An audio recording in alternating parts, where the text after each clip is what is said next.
नमस्कार, आप देख रहे हैं कैपिटल टीवी बिहार और मैं हूं आपके साथ प्रिया बिस्ट। वक्त हो चला है स्पेशल रिपोर्ट का। आज स्पेशल रिपोर्ट में बात करेंगे बिहार की सत्ता पर काबिज नीतीश कुमार सरकार की मुश्किलों और मुश्किलों के कारण की।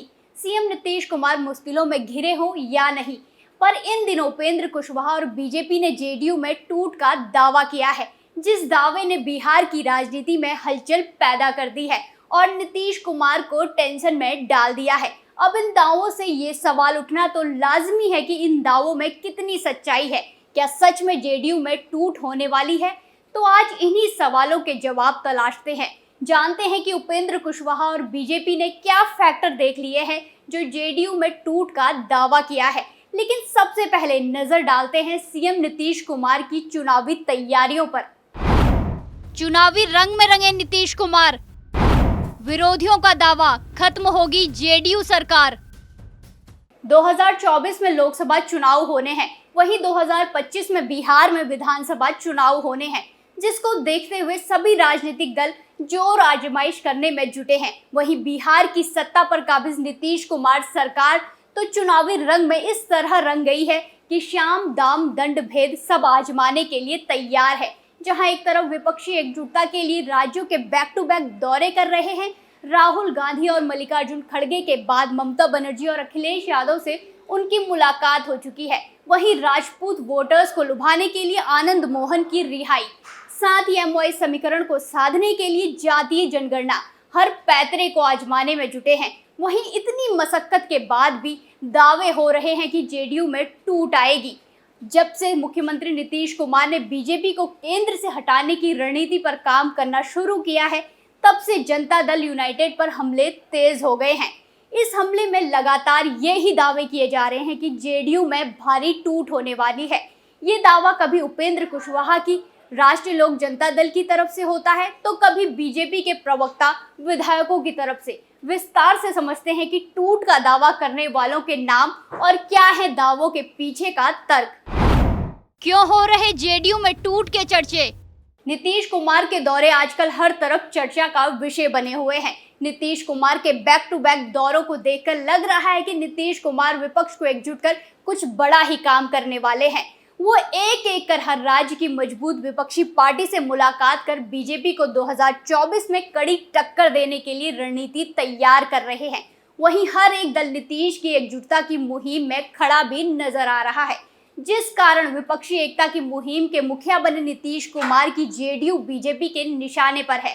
और हो भी क्यों ना, जिसे हराने के लिए सीएम नीतीश कुमार पुरजोर कोशिश कर रहे हैं, वो तो उनकी कोशिशों पर सवाल खड़े करेगा ही। नीतीश के कॉन्फिडेंस को लो करने के लिए एक खास रणनीति के तहत बीजेपी एक एक कर जेडीयू के तमाम नकारात्मक बातों को उजागर करने में लगी है। ऐसा इसीलिए है कि देश की सियासत करने निकले नीतीश कुमार को वो समर्थन नहीं मिले जिसकी वो उम्मीद कर रहे हैं। इसीलिए बीजेपी अब जेडीयू को ऐसी पार्टी के रूप में पेश करने में जुटी है जिस पार्टी का नीतीश कुमार के बाद कोई उत्तराधिकारी ना रहे। हालांकि जेडीयू में टूट की चर्चा यूं ही नहीं है, इसके पीछे 4 फैक्टर हैं और वो हैं: आरजेडी के विरुद्ध जेडीयू की रखी गई थी नींव, तेजस्वी को सीएम पद सौंपने की घोषणा, जेडीयू का आधार वोट बैंक नाराज, नाखुश है सांसद और विधायक। इन चारों फैक्टर में एक एक करके विस्तार से नजर डालेंगे और समझेंगे कि क्या है वजह जो मजबूती दे रही है जेडीयू में टूट के दावों को। आरजेडी के विरुद्ध जेडीयू की रखी गई थी नींव। दरअसल जनता दल यू की नींव ही राष्ट्रीय जनता दल के जंगल राज के विरुद्ध रखी गई थी। एक समय था जब आरजेडी सुप्रीमो लालू प्रसाद यादव और नीतीश कुमार की जोड़ी पिछड़ी राजनीति के सिंबल हुआ करते थे, लेकिन धरातल पर 2 जातियों के आपसी संघर्ष ने लालू प्रसाद और नीतीश कुमार के बीच की दूरी बढ़ा दी। तब नीतीश कुमार ने लालू प्रसाद की राजनीति के विरुद्ध समता पार्टी बनाकर राजनीति का एक नया समीकरण तैयार किया। बाद में नीतीश कुमार ने तब एमओआई समीकरण के विरुद्ध खड़े होकर और बीजेपी के साथ मिलकर एक नई राजनीति की नींव रखी और फिर धीरे धीरे एनडीए मजबूत होती चली गई। तेजस्वी को सीएम पद सौंपने की घोषणा। नीतीश कुमार ने जब 2025 में तेजस्वी यादव को विरासत सौंपने की बात कही थी, तब पार्टी में एक भूचाल सा आ गया था। जो जेडीयू के लिए नुकसान देने वाला था, जिससे पार्टी के अंदर मनमुटाव देखने को मिला। खासकर ऐसे नेताओं में जो सोचते थे कि कभी ना कभी जेडीयू का नेतृत्व करने का उन्हें मौका मिलेगा। लेकिन नीतीश कुमार के फैसले से इन संभावनाओं का दरवाजा हमेशा के लिए बंद हो गया। वहीं बात की जाए तो संसदीय बोर्ड के अध्यक्ष रहे उपेंद्र कुशवाहा ने इसी मसले पर नीतीश कुमार से नाता तोड़ा था। साथ ही कुशवाहा को उम्मीद है कि ऐसे कई लोग जेडीयू के भीतर होंगे जो नीतीश कुमार के इस फैसले से खुश नहीं होंगे, पर वो किसी खास समय का इंतजार कर रहे हैं। समता पार्टी से लेकर जनता दल यू के फॉर्मेशन तक जो नेता साथ रहे, वो आरजेडी से विरोध की राजनीति करने आए थे। वो कैसे अपनी विरोधी रही पार्टी के नेता को अपनी पार्टी की कमान सौंपने को तैयार हो सकते हैं। इसीलिए उनकी राजनीति को ये नया रिश्ता रास नहीं आ रहा है। ऐसे लोग कभी भी जेडीयू से मौका मिलते ही नाता तोड़ सकते हैं।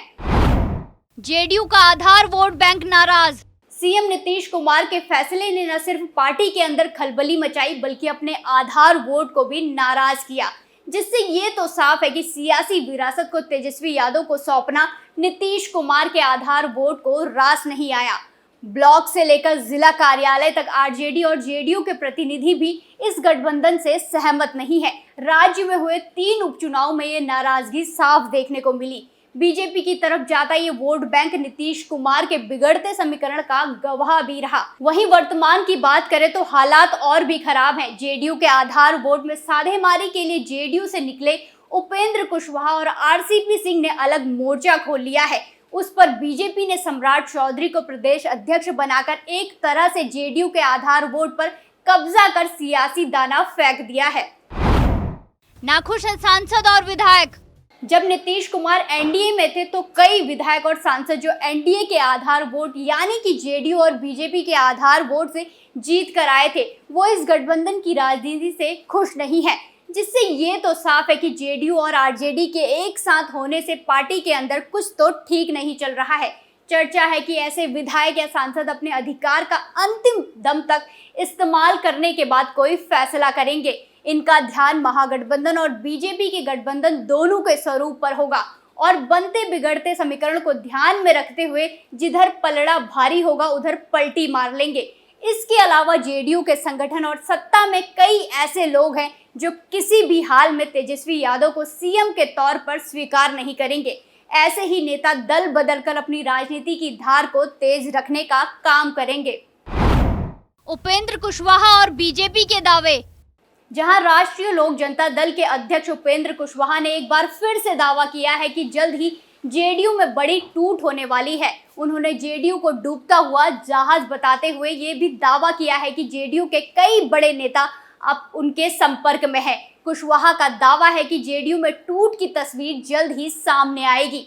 हालांकि उपेंद्र कुशवाहा ने जेडीयू के उन नेताओं के नाम का खुलासा नहीं किया है जो उनके संपर्क में है और जो जेडीयू छोड़कर जाना चाहते हैं। कुछ इसी अंदाज में पूर्व मंत्री नीरज बबलू ने भी जेडीयू में टूट का दावा किया। उन्होंने कहा कि जेडीयू के कई वरिष्ठ नेता बीजेपी के संपर्क में हैं।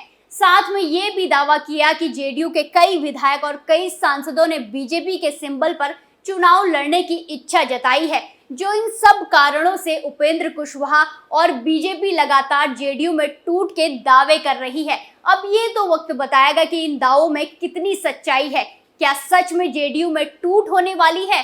स्पेशल रिपोर्ट में आज के लिए इतना ही। नए मुद्दे के साथ कल फिर पेश होंगे। तब तक के लिए धन्यवाद।